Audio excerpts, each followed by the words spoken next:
Sa gamay nga baryo sa bukid, nagitawag og lubas. Ang mga tawo, hilom ug matinahoron. Apan sa ilang tunga, adunay usa ka istorya nagitago-tago sa kadagatan sa mga katuigan. Ang istorya sa mananabang na wala na unta magpakita pa. Ang iyang ngalan, Aling Sabel. Si Aling Sabel, usa ka maayong mananabang kaniadto. Siya ang gitawag kung adunay manganak, bisan sa tunga-tunga sa gabi. Apan sa usa ka gabi, sa tuig 1984, gitawag siya aron tabangan ang usa ka babae nga manganak sa sitio Malinaw. Pag-abot niya, iyang nga saksihan ang babae nga natpaningkamot og panganak. Pero walay bata nga mogawas. Sa kahadlok og kalibog, iyang gisulayan og tanaw ang tagwangkan. Apan ang sulod walay unod, kundili itom nakabugnang. Ning singgit ang babaye, unya nawala. Pagkabuntag, nakit-an si Aling Sabel napatay sa altar sa kapilya. Nagbitayog usa ka gapas sa iyang liog. Sulod sa iyang kamot, adunay gamay na sinulat.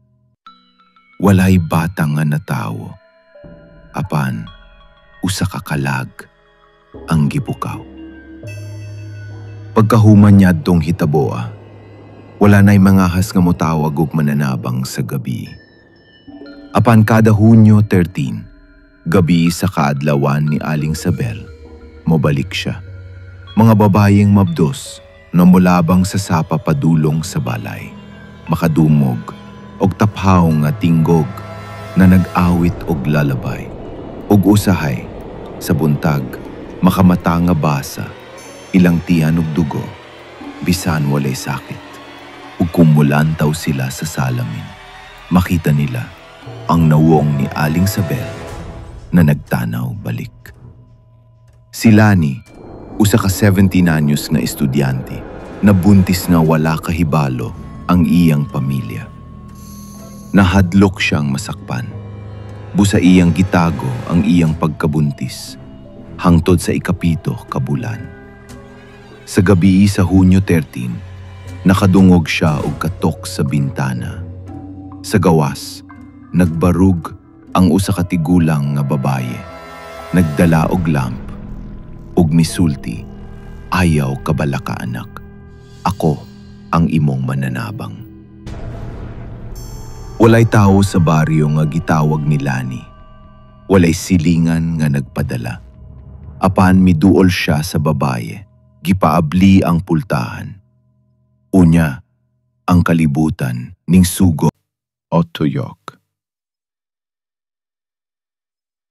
Ug sa buntag, si Lani nakamata sa ilawom sa kamang.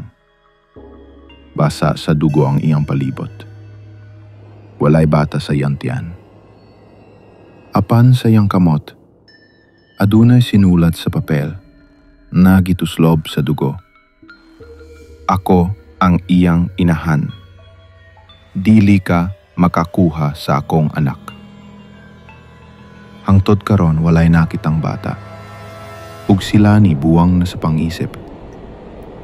Ang kapilya sa lubas gisira. Ang bintana niini gipako. Apan kada gabi sa Hunyo 13, kung maminaw ka, makadumog gihapon ka sa awit nga pangpahimulos. Ang lalabay sa usa ka mananabang na wala na unta mo balik.